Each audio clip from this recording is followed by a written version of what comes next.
The 9 Years Podcast.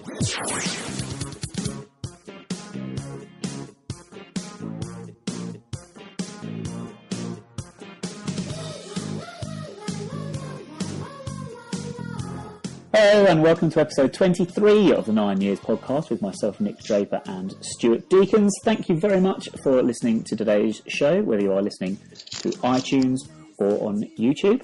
I'd just like to remind you, as I do at the start of every broadcast, you can subscribe to us on both channels. Please make sure you do. Make sure you don't miss out on any of our fantastic content that we put out every week, every Thursday. And also remember to follow us on Twitter at 9YRS Podcast and like us on Facebook at facebook.com/9YRS Podcast. It is New Year's Eve. Therefore, it is, of course, our end of the year show. We'll be looking back over the highlights, and I'm not sure how many we've actually got to look back over, to be fair, but there are certainly at least 2 or 3. And then be looking ahead also to what the new year will bring. But before we get on to that, let's have a look back over the last week. It was indeed Christmas time. Stu, how was your Christmas trip away, and what was your Christmas Day experience like this year? And basically, what did you get? Did you have, what presents did you receive? What food did you have? How was it? Yeah, it wasn't too bad. The second time I've been at Tenerife. I went to Tenerife last year, but I was ill the whole holidays this year. I was determined to make sure that I got there and I wasn't ill. So I must have had every blooming potion or vitamin tablet, orange juice, the lot. So, I was full of beans when I went over there. That was right, actually. Present-wise, me and my fiancée decided to get our own presents this year because I just couldn't bother to pick one out, really. So I got myself a new pair of Beats headphones, which are wireless headphones, which I love, and I went and got her loads of cat kits and handbags and stuff for her to keep her happy. So, yeah, I think you've been stitched up, Stu. You said that you got your own presents this year, then you explained what you got yourself, and then you went out and bought Lorraine, your fiancée, lots and lots of handbags and things. Hold on, how did this work? Well, we sort of paid for each other's presents in a way, do you know what I mean? But I think in the end I managed to get. We bought a selfie stick. I was a proper traveller. A proper foreigner this year. I had a selfie stick, which I have to say I did fall in love with, but I would never ever use near anybody that knew me because it just strikes the holiday person. I'm sitting here shaking my head, Stu, and I'm not sure actually if we can continue on with this podcast. I'm not sure if I can. Can I be working with someone that's going around with a selfie stick? Really?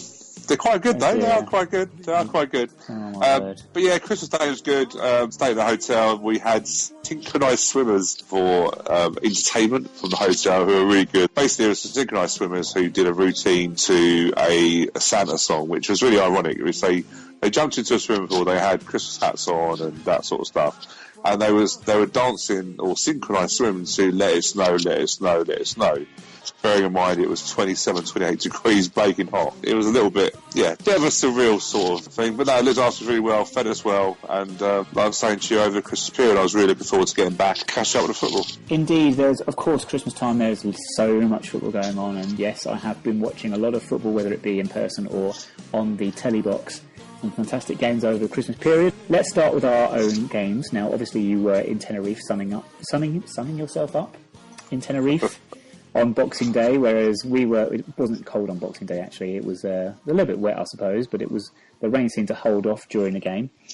We had Bristol Rovers at home. We won't speak too long about this game. 0-0. Obviously, pattern of the game was dictated by the early red card for Paul Robinson, which was later proved to be an incorrect decision. Although at the time, between our fans, we weren't sure. Some people said definitely not. Some people said definitely was. From my angle and from our angle behind the goal down at the Tenflo end, we'll call it now, the Kempes end, we couldn't tell, honestly. It looked, the only thing we thought at the time was it looked a long way from goal, so it seemed a little bit harsh. But anyway, that set the tempo for the game. We battled very, very hard. We got a well-deserved 0-0 draw. In truth, Bristol Rovers didn't really work us too hard. It was only about the last 20 minutes, I think, when they suddenly realised that they had the extra man and they could use the extra space to their advantage. They didn't really cause us any problems. Likewise, we didn't cause them any problems. And it ended up 0-0, but the team were clapped off the pitch after a really, as I say, a battling performance. And what I was most impressed with, to be honest with you, was the fact that Paul Robinson had his red card overturned prior to the Exeter game. Now, my thinking was that he would be available for the Exeter game because there wouldn't be the time between the two for an appeal to be lodged, heard, and then a judgment made. But fair play to the Football League. They obviously have a system in place now where they can do these things. It was overturned within, just over 24 hours later. Paul Robinson was indeed in the starting lineup for Exeter, a game in which, Stu, you travelled to. A fantastic 2-0 victory, our first win in something like 7 or 8 games. What was the key to our win at St James's Park? Oh, I think the key was really, obviously, I wasn't at the Bristol Rovers game, but from what I obviously spoke to yourself, just by genuine reading, I think that we set ourselves a level that we need to keep to in terms of a tempo and a grit and determination. Just following back on that Paul Robinson thing, I was actually, I was chatting to a few people that I know at the club, as you do, on the trip to Exeter, and over the Christmas period between the Boxing Day, the Football League do allow that if you challenge a decision by, I believe it's at 10 o'clock on the day of the game, so we had till 10 o'clock to put in an official. So 10 o'clock in the evening after the Bristol Rovers 10 o'clock. game. As long as you get it in before then, they will then look at it before your next league game. I think that's something brought into when the games are so close together. Mm-hmm. Which I think you're right, as you said. I think you have to be applauded for that because anyone watching the highlights, I watched the highlights and I was gobsmacked by what I saw of how easy it was to see that the referee had made a mistake. And so I don't know what angle he was at, but again, chatting to a few people that I know, they were quite clear that they felt the assistant referees on either side would have had a better view. They should have really been sort of talking to the referee, going that was a pass back or. But I think the referee, he gave himself so little time. It was like a sergeant major, wasn't it, running up and saying, right, you're off, and that's it. So, yeah, full credit to the Football League for allowing us to rescind that decision. Exeter game played really well. It's difficult with these games because some people I spoke to said Exeter didn't play that well. I just think we just didn't allow them to. We changed our formation. We played with a diamond midfield, which, to be fair, I spotted quite early just because I could notice that Jake Reeves was playing a lot further left of the triangle. So we played Danny Borman at the tip, the defensive tip of it, then played Jake Reeves to the left, George Frankham to the right, and then played Riggy up at the point, joining with Lyle Taylor and Tom Elliott. And to be fair, it worked a treat. It did sometimes. Formation in Exeter looked like they were playing a 4-2-3-1 at some point. So sometimes when they did break through our midfield, it did look like they were overloading us a lot of times. But every time we got the ball, and we played it, we looked like we could cause some problems just for the fact that we had Jake Reeves and Frankham who can just run at people. And I think it has to be said, I think we found I don't know whether we found it by mistake or something that Neil Hardy already had up his sleeve. We seem to have found positions for George Frankham and probably Sean Rigg that I think will keep them in the side rather than actually, well, my thinking was actually I don't think they can play out wide as they were. Because George Frankham in that role is able to get the ball from deep, able to run, he can go wide if he needs to. And Sean Rigg has got a very good understanding of that role and links in great with Tom Elliott and Lyle Taylor on Monday, sorry. Yeah, we do get confused with dates at this time of year. I have no idea what day it is, to be honest with you right now as I speak to you. What I do know is that George Frankham, over the last few games, is proving a lot of people wrong, no matter what position he is playing. So at Newport, wherever he might have been on the wide right, perhaps, against Bristol Rovers, then moved back into the right-back position when we changed shape after the sending off of Paul Robinson. And then, as we've seen previously at Leyton Orient as well, and then at Exeter, sort of in that central midfield role. And do you know what? He's producing quality, and he does produce quality. And what was noticeable against Bristol Rovers was the amount of quality crosses he put in the box that we just did not take advantage of. Strikers not on their toes, strikers not anticipating where the ball was going to go, whatever it might have been. But he's had a fantastic week, and I think, thankfully, after all the dramas of a few weeks ago, people are starting to get off his back a little bit now. And you wonder actually with George, whether it's the case that where he plays 4-4-2, you wonder whether actually the 4-4-2 doesn't suit him, because a 4-4-2 basically means he's going to be the furthest forward wide player on the right hand side. So he's either waiting to get the ball. We know he hasn't got the pace to beat a player. We know that. But actually coming from a deeper role, so by playing by all accounts, I heard he played really well on the Bristol Rovers game, dropping into right back. Which is where, if you remember, when he started his career, when we got him on loan from Norwich, is where he was playing at that time. And I think he actually did come in and start as a right back. Am I right in thinking that? Yeah, he played it a few times. He did play there a few times. Yeah. Yeah, and you have to wonder whether by playing a right back or by playing as the right side of the triangle of a 4-4-2, you actually have to wonder whether because he can get the ball a bit deeper and then attack. You actually wonder whether that actually helps him. Because of the pace, he's not an out-and-out winger. I think we all know that. So you actually had to wonder whether George has benefited from us changing our formation. But like I say, it was interesting reading some of the social media after the Exeter game, because there was a few people going, "Why is Elliott starting?"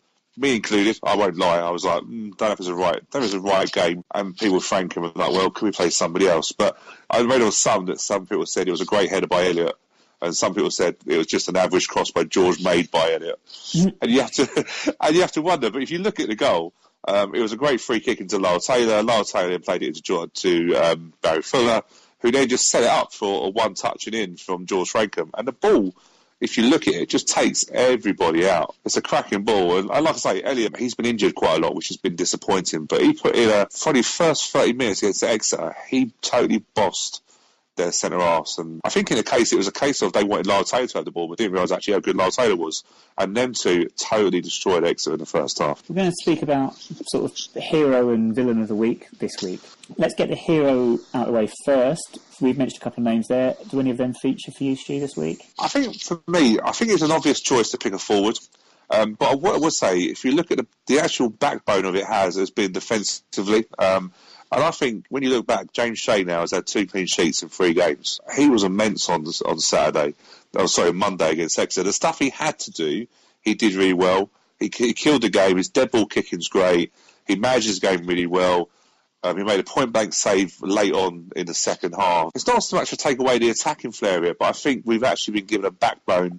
We know, obviously, the situations with Ben Wilson before, but we now look a very, very solid outfit. And it's not a surprise, really, when you look at Paul Robinson and Carly Osborne now looking a lot more secure, because they just know Shea's behind them is just not going to make errors. So, me personally, I would pre-pick James Shea just for the fact of what I think it's given the whole team. Now, for villain of the week, it's very, very difficult when we've had such a good week. I'm going to throw a name out here then that I've been thinking about. Not so much, I think we need to rephrase this term. It's not villain of the week, but a player that maybe hasn't had the best of weeks, Adebayo Aziz. Where does he feature now in Neil Ardley's thinking? Bear in mind that he's not been starting games. Akinfenwa has been preferred up front over the past month or so. And Tom Elliott then came in to start away at Exeter. What's happened? Why has Aziz gone from the fans' favourite to not even getting a look in at the moment? Yeah, it's a confusing one, isn't it? It's a very much not too sure now what he's done wrong, or whether it's a case that Neil Ardley's just looked at the games we've got coming up and going, I actually think for these set of games we will do better with. Aziz gives you that pace, power. He stretches games, doesn't he? But I think realistically, Tom Elliott has a great aerial threat, a bit more experience in league football. Akinfenwa, to be fair, he's been playing a lot better recently. Yeah, he played well against Bristol Rovers as well. Yeah, and by all accounts, from what I was chatting to a few of my people, they were saying that it was really unfortunate to be dropped, but in the end it was the right result. Aziz, I suppose we always thought Aziz was probably 3rd or 4th choice striker, if we're being realistic.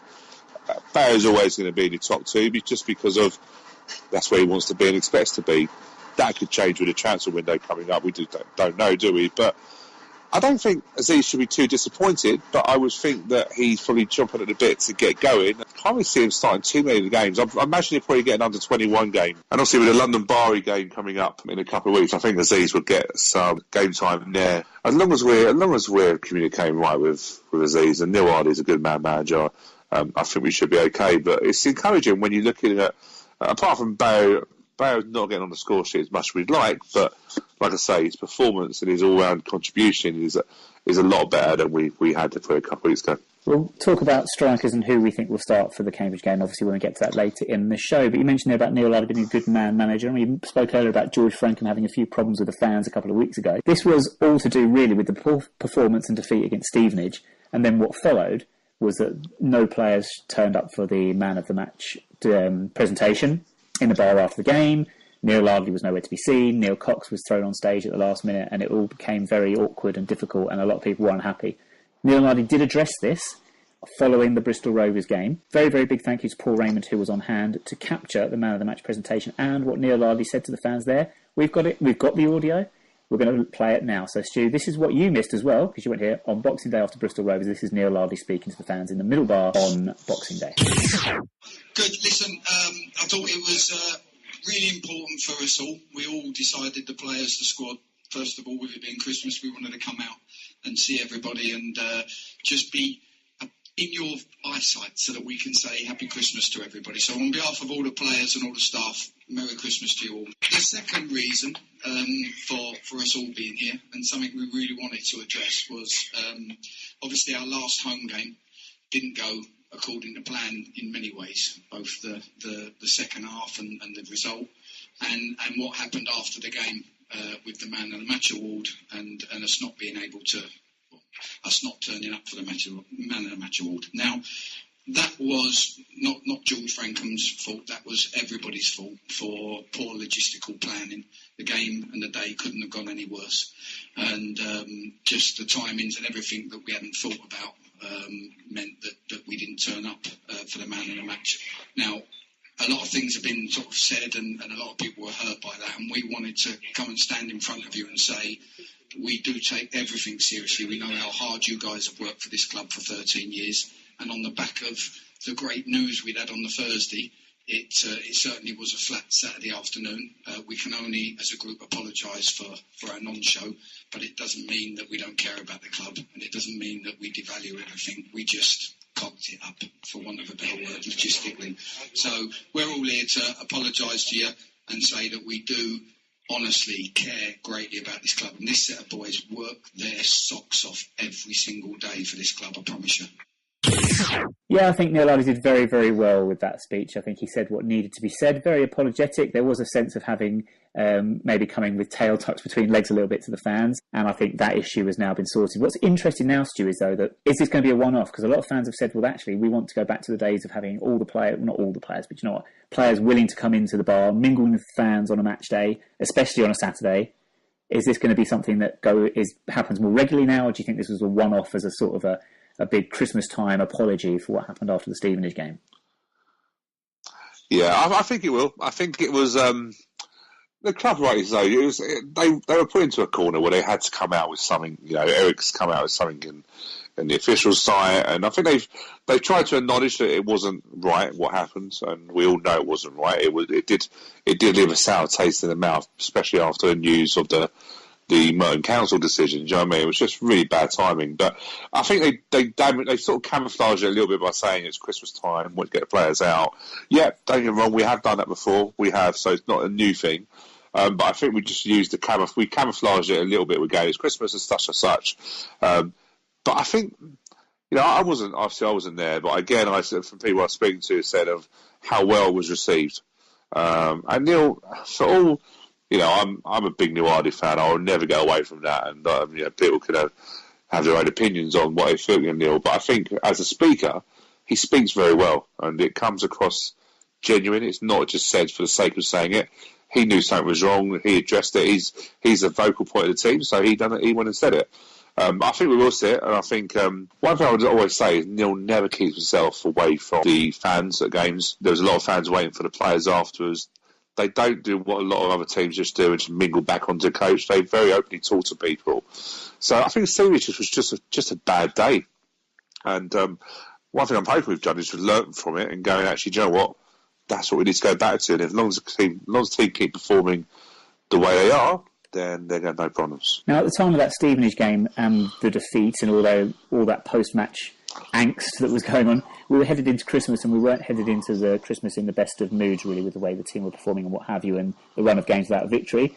Since Christmas, of course, we're now looking at finishing the year on a bit of a high, heading into 2016 with a bit of optimism. We're going to look ahead to 2016 in a minute. Let's have a look back over the year just gone. Now, we're going to look at some of the highlights. With all due respect, I don't think this is going to take very long, to be fair. Obviously, I think we both agreed that the highlight of the year happened off the pitch. It was obviously the decision from Merton Council to unanimously approve and support the move back to a new stadium in Wimbledon. Of course it was. Nothing could match that. On the pitch, Stu, any particular highlights of the year for you? Yeah, difficult, isn't it? I looked at the end of, obviously we got from January to the end of last season, and then we got this one. I can only think, obviously, Liverpool game at home had to be a highlight of the fact of, you know, it's very easy to forget sometimes what we did at that time. We managed to hold a game at Kingsmeadow, which, let's be fair, how the hell you get a game to hold the game of the manager of Liverpool. We managed to keep the ticket prices the same, we didn't begrudge on that. We managed to make sure that everyone that wanted to go was housed, and we got a lot of good feedback from it. And let's be fair, that always goes very well when people were looking about whether they should have a new ground. I think we just done so well. Liverpool was great, and obviously Steven Gerrard scoring the winners. That I've gone for a last-minute winner by David Connolly in our 3-2 home win against Luton. Yeah, thought you might. Which I didn't think it because of Luton. I can honestly say that. But David Connolly, let's be fair, it was nice to have him back. One of the old, we did it with Jason Yule and that, but it didn't work out for him. But that winner, rounding the keeper, sliding at home, 3-2 win was probably one of the highlights of the back end of that season. Yeah, it probably was one of the highlights of the year, to be fair. I think it was a great celebration at the end there with David Connolly. Yes, formerly of Watford, so it did make it a little bit more jarring for the Luton fans. Not particularly for me, I didn't care who scored the goal, but it was happy days after seemingly we'd done what we tend to do a lot of, which was going to a 2-0 lead and throw it away. So yeah, I'll definitely agree with you, that was definitely a highlight on the pitch. I might chuck in there as well, talking about sort of late wins. Crawley away, our first win of this current season, finally getting a victory at whatever that stadium is now called, the Checker home-based DIY whatever stadium. The Czech Trade Stadium, I think it's called. Czech Trade, well, you would know, living in Crawley, so yes.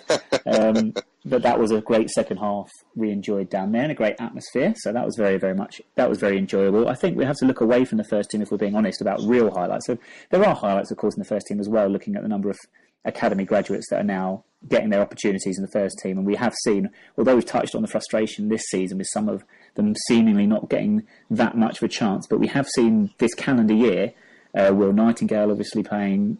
We've seen Ryan Sweeney come in and make appearances for the first team. Fitzpatrick's made appearances for the first team.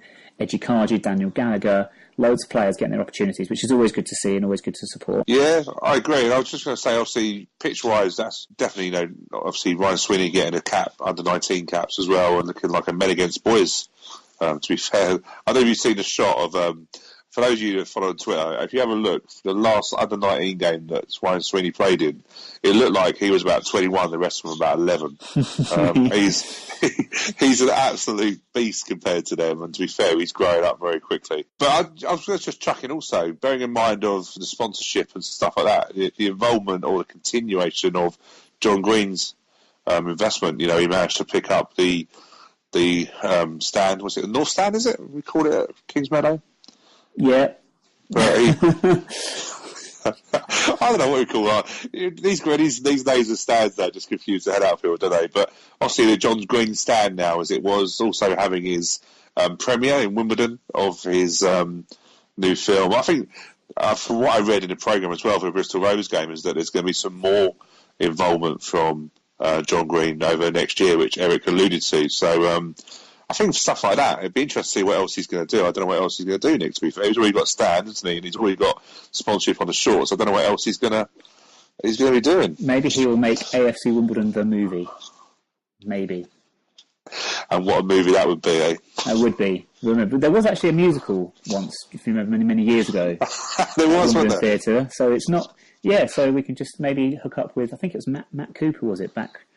Yeah. Yeah, so maybe it's in the pipeline. Who knows? These things could already be happening. We wouldn't know. Maybe one day, Stu, when we've got no other material for the podcast, we'll do it. Who would play Terry Brown in the film version of the AFC Wimbledon story? That'd be cool, yeah. Yeah, we should do that, actually. Who would be a Danny Kedwell? Who would be a John Maines, eh? Exactly. Who would these people be? Who would be the Nick Roddises and Andy Bells and all the important players we had down the years? MC Harvey. Lewis Cooks and Martin Carthy's. Those are some names for blast from the past. Anyway, other highlights, of course, for the year, I would say, the academy team obviously had the fantastic victory against Watford, and we'll talk about them a bit later as well, as they head up to Newcastle in the next round. And also the ladies' team. The ladies' team, who actually finished third in their division and won the Surrey Women's Cup.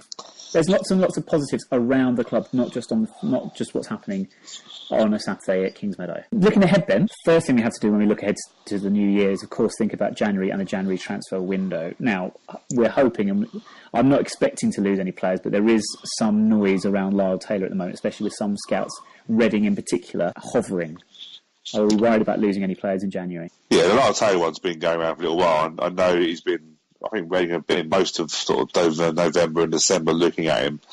I think that's all it's going to be. I'd be amazed if anyone comes in for him during the window. I do think though that I do have this gut feeling, and there's nothing I really sort of can concrete as anything so concrete, but I just feel that we are going to get rid of one of the forwards, and I think the only ones you can look at are Tom or Bayo. Realistically, I just think I think we need something different in there, and I will say it until I'm blue in the face. All the time that Matt Tubbs is available on a loan deal, we are going to be interested in him. Whether we could afford him on his own, without obviously getting rid of someone like Barrett's wages or Tom Elliott's wages, I don't know. But he's definitely one. I went on record, and people that know me, I wasn't a lover of Matt Tubbs the first time around. I just felt he didn't do enough in games apart from scoring goals. But I'm starting to realise that, even though I've been going to the game now for about 25 years, I'm starting to realise goals are quite important. And I now would take him back like a shot, because I think there's just games where we haven't killed teams off that he would have killed them off. And if you look at the difference, a couple of points would have made. We're 4 points off a playoff this year. The amount of games we should have killed off, we could probably easily be in a playoff position. Do you know what I mean? I think the forward line is something we need to look at. And yeah, like I say, it'd be interesting to see what we're going to do. We know we've got some rich benefactors who sometimes put money into the club, and sometimes, reportedly, but you just regularly, I think, yeah, regularly. But you wonder now whether Neil Hardy's gone on record saying that he's looking for two players. You would have to think one would be a centre half for cover, although you could argue Ryan Sweeney. Should be there. He should be, but he's not. Let's be very honest about that. Neil Hardy doesn't want to chuck him in before, at the moment, does he? So I think you're right. I think centre half is definitely on his shopping list. Centre half. Some people talk about wide players. Again, you could argue we've got people like David Fitzpatrick, Eddie Kaja, Tom Beer, who can play out wide players. I think it's that forward. I seriously think we're going to look at a forward. Neil Hardy historically does bring in a forward in a window. If you look at previous windows, he's always brought in a forward, mainly because he's lost one because of the loan deals. Because his loan deals expired in December, yeah. The loan deals. But that's my thing. I know I've chatted to a few people, they've laughed at me about Matt Tubbs, but he's available. He's not playing at Pompey, mainly because he's injured, but he's also been made aware that he can come out on a loan in the window. So that's what I'm hoping for, but we'll see. And about Akinfenwa calendars are being heavily promoted on Twitter by the club at the moment. There is the cynic in me. I'm not sure if cynic is the right word. The devil in me might be suggesting we're trying to sell them whilst he's still with us, and it might not be long before he does go. And I think you're probably right. If Akinfenwa does go, then I think that frees up a lot of cash to bring in a Matt Tubbs. Question is, where does Akinfenwa go if he's leaving? Where does he go? Does a top of the table conference team look at getting them over the line with Akinfenwa? Does he go abroad? Realistically, is there anyone out there for him? Well, we know that the club's interested in during the summer, do we? Barrow hasn't, from memory, hasn't played in the conference, I don't think, for either his whole career or obviously when he was at Gillingham, Northampton, Swansea before that. So, but there are, if you look at the non-league scene now, especially at conference, there's clubs like Forest Green who would quite happily fork out someone for Barrow's experience. Would he play at Forest Green, bearing in mind their diet restrictions? Well, Barry also they might have got parking up front as well. Wow! Could you imagine facing them two on a Saturday afternoon? No, you're right. Or any afternoon. Yeah, and don't get me wrong. I'm Barry. I've said to you before. When Barrow signed, I was absolutely ecstatic, and I chatted to Barrow on Monday. I say we'll wait.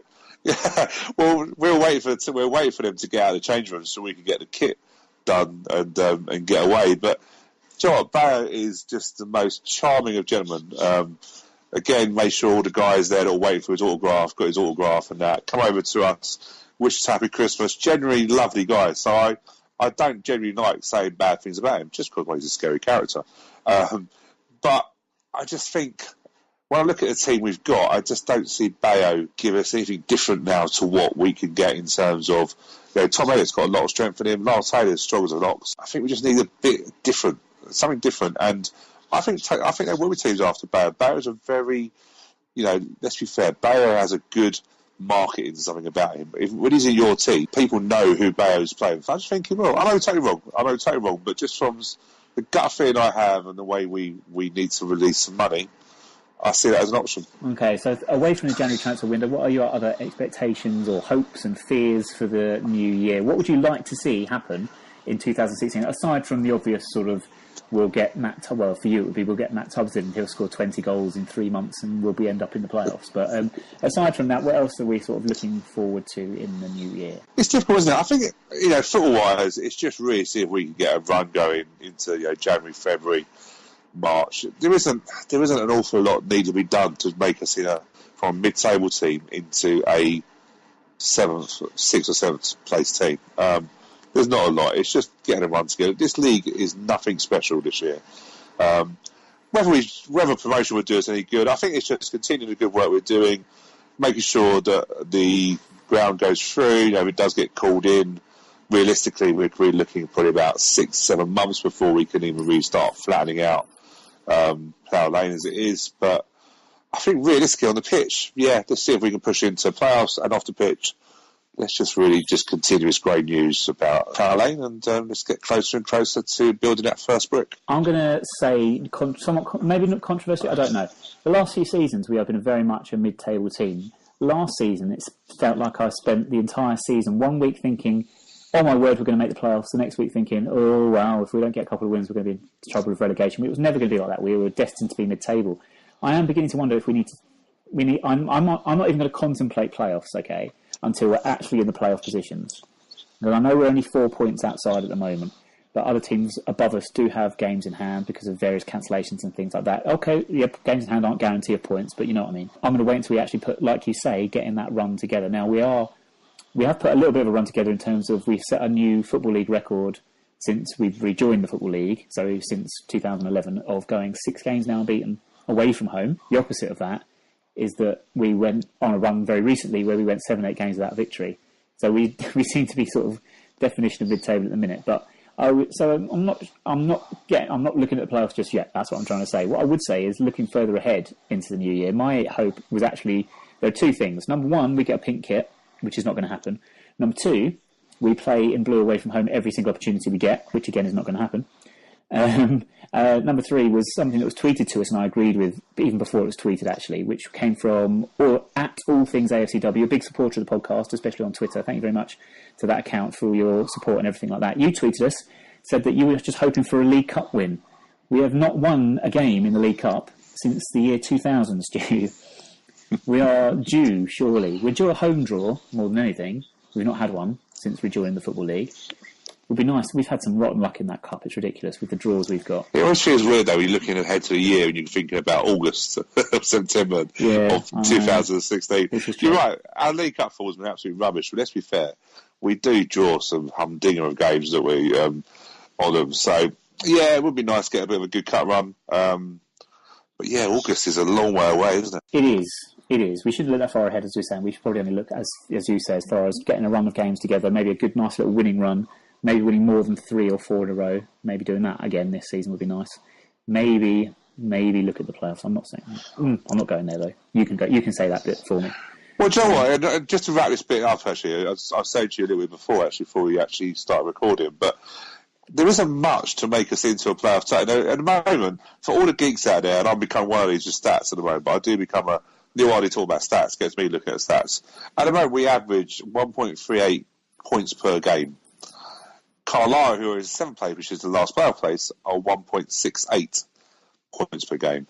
There's not an awful lot of difference between it. And what I was looking at is, because I'm really even more sad than that at the moment, last year the last playoff place was Plymouth, and they averaged 1.54 points per game. So even though we laugh about stats, there were small margins at the moment, and those small margins are things we've got to really get better on. And I think there's nothing in this league. Last year, look at the teams that went up: Burton, Shrewsbury, Bury, Southend. They were good teams. There's no one like them this year. This league is bang average this year. So we've got to finish higher in the league table. Higher league table. Got to finish higher in mid-table. Okay, before we get on then to looking ahead to the next game, a little bit close to home, then next August, like I just did, talking about the League Cup, which is Cambridge. Let's get this week's birthdays game out of the way, Stu. Everyone loves it. Yay. Yeah, let's do it. 3 birthdays. Let's quickly do these ones today. We'll start with singer Ellie Goulding. Ellie Goulding, crikey, got a youngster, haven't we? I don't know, Ellie Goulding, she's a bit boring, actually. I reckon she's probably late 20s. So, 27. Oh, it's close. 29. 29. So, but that was good logic. I like the logic there. She's getting You're older, in the right area. What about golfer Tiger Woods? He never looks like he ages, though, does he? Unless when his wife's chased him. Tiger, he don't, though. You look at him now, he never looks like he ages, does he? Do you know what I mean? All those creams that he uses. So I reckon we are probably looking. Tiger must be in his late 30s. I reckon he must be, about 37? Again, your logic's good, actually. Do you know what? He's actually turned 40, bang on 40 this week. But I'm interested to know about these creams he uses. I'm sure he actually has to use quite a lot for varying reasons, which we won't go into right now. Finally, then, mirror reader. This is going to give you a clue as well. I'll give you a clue. Future mirror reader, Gracie May Moss from Colne in Wiltshire. I'm not sure if I pronounced that correctly. I've never heard of it before. It's like spelled the same way Colne is, if you remember playing Colne many years ago, but instead of an O, it's an A. The dirty Colne team that done us in the FA Trophy. In the FA Vars, yeah. FA Vars it was, wasn't it? Yeah. Dirty Colne they were. Yeah. Future mirror reader. Oh, so does that mean she can't read yet? Well, she can probably read a little bit, but not enough to read the Daily Mirror or make sense of what they're talking about. Well, I reckon she's probably about 3, I reckon. Yay!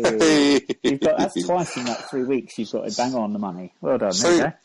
So I'm getting better at this game. You are getting better. You've done well, actually. If you were to average out how many years out you were in total, I think you're only about, 5 years out in total? That's -5. That's pretty good.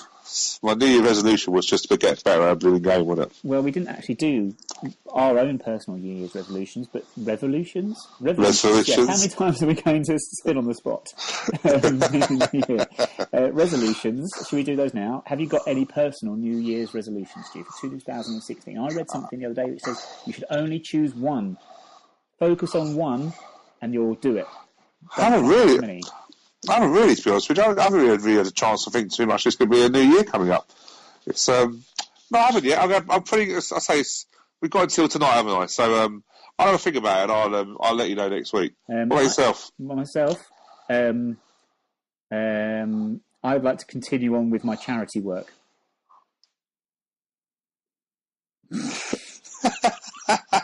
Cambridge on the weekend. Where did that come from? Charity begins at home, Stu. I didn't realise you working in a private school was charity. Yes, it feels like it at times. Anyway, I'm certainly not paid enough for it to be a full-time job, surely. Too much Friday. Anyway, not enough. Cambridge. Cambridge. Right. Both of us are in a state of not 100% committed to going just as yet, but always a difficult game at. Is it the Abbey? It is the Abbey, isn't it? But the Abbey Stadium. Yeah. They've got some weird sponsorship now as well, like all of them have. So, do you know what? I like old-fashioned Football League clubs that don't have their grounds sponsored by some corporation. Kenilworth Road. Just throwing it out there. Okay. Says the fans that are going to hopefully have a new ground and looking out for naming rights. Hopefully it will just be called Plough Lane. Unlikely. Although we probably will still call it Plough Lane. We'll always call it Plough Lane, yeah. But anyway, Definitely. We're up to the Abbey. What we spoke earlier about strikers. Who would you start up front on Saturday? Difficult. Knowing by what Cambridge are like, they are a big, strong, ugly team. So I probably would say you go Bayo personally. I think you go Bayo and Lyle Taylor. At the moment, I still think it's Lyle Taylor, one other. Lyle's just awesome at the moment, and well, he did go off with a bit of a knee injury, but I did speak to him, believe it or not, after the game. Did you now? Yeah, I did speak to him. Yeah. I did speak to him after. I did speak. To be fair, there's a few of them actually with knocks, or I know Joe Shea walked out with a dead leg, and Lyle Taylor the same. But he did say he just felt it was a bit more fatigue and the level of games they've had. So he should be fine, and I would go with Bayo and Lyle. Cool. Prediction? I'm going for a draw. I'm going for a 1-1 draw.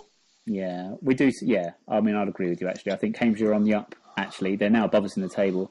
Since the new manager's come in, he's turned them around. They've turned their fortunes around a little bit. I think they're very difficult to beat at the moment. So, yeah, I'd be very, very happy with a point and continue on our good form away from home. I think I did read somewhere, Nick, just quickly saying they'd won out of the last 24 points, they got 22 out of them. Wow, is it that good? But let's not. Sean Derry's done very well, but let's be fair. The squad he's inherited Well, there, they should be. let's be fair. The previous manager there just didn't do much, did he? He's got a decent squad to work with him. He's not as when you got Barry Core up front, some of the players they've got, they're not hard done by. So it's going to be a tough game. Interesting that on Twitter, Robin Bedford, our kit man. Did you see this, by the way? I did, Rocket. Yeah, me and Rocket have as we did on Saturday, a love of kits, and that blimmin' green kit I saw again on Monday, yeah. But yeah, he's done a great spreaders. He's done a great 10 best kits or something. Oh, he's done that? He has. Do you know what else he's done? Oh no, go on. There is a poll currently, which you have up until, you don't have very long left actually to vote on this one. Probably somewhere in the region of about 8 hours or so. So be quick if you're listening to this early on Thursday morning. If you go to Rocket's Twitter, at Rocket1Job, that's the number one, not the word, Rocket1Job, he's doing a vote on which kit we should wear against Cambridge on Saturday. He's given us the options of blue, green or white. You can have your say. Put your vote in. Currently, at the moment, as I'm reading this, the blue kit is in the lead on 59% of the votes. Green on 26% and white on 15%. Let's get in blue for the trip to Cambridge. There's no reason not to be. There is no actual reason for us not to wear blue on Saturday. I can't think of a reason. And Joe, I think you and I should take some credit in this because, to be fair, we have given some friendly banter to Rocket and Trevor about the kit, you especially. But that's interesting he's put a poll out because, to be fair, the green kit I don't think was ever going to be ready because the state it was left in on after Monday. But yeah, Joe, in all seriousness, the amount of kit that has to get ready from obviously we had a Saturday game to the Monday game. The amount of kit you have to get ready. And the players, one thing I'll say about the club is the players do get so well looked after by the volunteers, Rocket and Trevor. I'm not trying to big up them, but the amount of stuff they get and the layout and everything like that. I don't know if a few of the guys might have seen, I put some shots on Twitter on our 9-year podcast site of the kit being laid out and stuff, so I got there early. But they do get well looked after on that sort of side of it. And just very quickly before we go on about kits, Saturday, I said it again, Monday. Wow. Monday in Monday. Monday in the change room, referee comes in, big concern that our black away top for the goalkeeper may clash with Exeter's pink kit. And I sat there and thought, we are playing in green, our home kit is blue, and we're going to play Exeter, who are going to play in pink. And our home kit is red and white, if I believe that probably, isn't it? That is correct, yes. So we ended up with a pink kit against a green kit. What is the world coming to? What is the world coming to, Stu? Indeed. Well, hopefully it will be blue on Saturday if the vote goes that way. I'm sure. I reckon, Robin, if you're listening, I know Robin's a big fan of the podcast. He will be listening. Just go for the blue anyway, even if it doesn't win. There's no reason for it not to be blue. Just do blue, Robin. But anyway, Stu, any other fixtures? Have you looked at any other fixtures for the weekend that you've taken your eye? I must admit, I have one. If you don't, interestingly, Bristol Rovers Luton.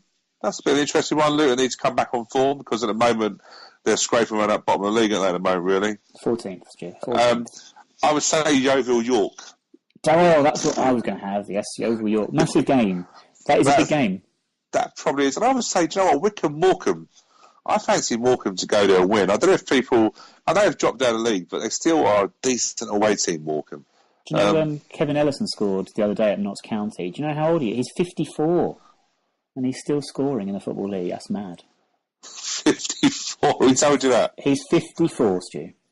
No one told me that. Just look at him. To be fair, I don't know if you saw his celebration. Yeah, in his wheelchair, he wheeled himself up to the side of the pitch. He started doing a little bit of a shimmy. Well, there's a few games, isn't it? I'm just looking here. You've got Exeter, Dagenham, Redbridge. Exeter getting dragged in to that relegation. I know there's a Saturday. I'll say it again. How many times am I going to say Saturday? Wow. Monday, there was a lot of unrest between Exeter fans, and one thing I did notice, and I just recapping actually, they've got there's a lot of, and actually we had Liverpool at home in the FA Cup, yeah. But our running was really, really good. If you remember, we beat Exeter, we beat Pompey, didn't we, away? On a form prior to Exeter's form is absolutely rubbish, and there seems to be a lot of interest about Liverpool. They've got I noticed in their bar they've got a Jan Mulby dinner. I don't know if that's just him eating the dinner or whether he's got 55 places set up just for Jan Mulby. But they've got like a lot of stuff centred around the Liverpool thing, but their league form is absolutely shocking. There's a lot of people also talking about the manager being in trouble there. Seen that one before. Yeah, but the longest-serving manager in the Football League, if I'm not mistaken, is Paul Tidsdale, and that actually sort of brings us back to the Yeovil game. Talking about relegation, Yeovil York is a big 6-pointer at the bottom of the league. Yeovil are still managerless, having sacked Paul Sturrock about 8 weeks ago or something ridiculous. 18 games without a win. 18 games. That's horrendous. Horrendous run from them, really. It is. I've got a good mate actually. He's an ex-Wimbledon fan. Well, he's still a Wimbledon fan, to be fair. He'll be at a home end when we play Yeovil in a couple of weeks. But he lives down now in the West Country, and he's got a season ticket at Yeovil. And I chatted to him. He was at the Bristol Rovers game on Saturday. So I went, right, did I say? But he just said, looking at our team and Yeovil team is like chalk and cheese. Big lover of Jake Reeves. I think he's absolutely awesome. But he did say that he thinks Yeovil are in massive trouble. They spent quite a lot of money on players that are injured, struggling to get players back. And I think they said they're looking at a loan market to try and get them out of trouble. But he does feel like it's he doesn't feel confident. And how mad would that be for them to get 3 consecutive relegations? It's just unreal, isn't it? It is unreal, to be honest with you. It's also unreal, by the way, that you actually tried to take some sort of credit there for getting the day of the week correct, having got it wrong about 50 times up to this point. But with Yeovil, that big game against York, they're still looking for a manager. In other manager news in League Two, Notts County have parted company with their manager. The news article I read regarding this, Ricardo Muniz losing his job along with his backroom staff, the phrase was that they have decided to part company with the manager, which, when you read what the chairman actually said, he was sacked. So, but not really a surprise, really, considering he did not. It seemed a strange appointment and it didn't seem to fit. And on the weekend, Notts County are hosting Oxford, who are at the top of the table, who actually drew with Yeovil the other day, but Oxford are a strong side, so that'll be a tricky game for Notts County. Time for us to wrap up the show, really, Stu. I think we're heading to that time. Looking ahead for other things in the week, obviously the under-18s are at Newcastle in the next round of the FA Youth Cup away at St James's Park. Huge occasion for all those involved, so all the best to everyone involved with the academy and in the side travelling up to Newcastle. It's a long old journey. All the best. Chelsea or Man United, I think, are waiting in the next round if they can get past Newcastle. You never know. Updates we'll hopefully have for you as well on our Twitter site at 9YRS Podcast, so please keep an eye out for that. In other news as well, there's a little bit of a change around with sort of match day updates on Twitter and the Periscope app. Stu, do you want to introduce what's happening there? Yeah, so people might be aware we'd had 2 Twitter sites running. When we originally started, we'd done at ASCW Scope, which housed a lot of pre-match build-up and also the Periscope match stuff, which has gone really, really well. So, but also, obviously, when we started the podcast, we also did a podcast Twitter. It seems to now you, me, and Paul Raymond all contribute heavily to all the Twitter sites. So, why not have it in one place? Like I say, our podcast now is going from strength to strength as being the best podcast out there, and really, it's just making sure it's all under one house, under one Twitter site. So, where we.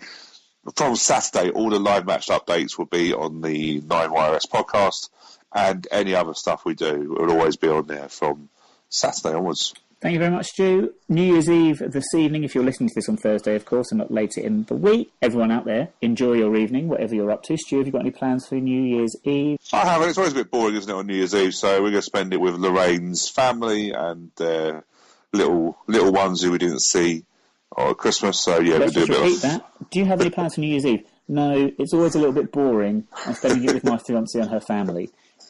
Good luck, Stu. If you're listening, Lorraine, I think that sounds amazing, but obviously Stu is not so keen. Well, what I mean by that is, in my younger days, I used to be going out getting absolutely smashed, but I can't recover that quickly nowadays.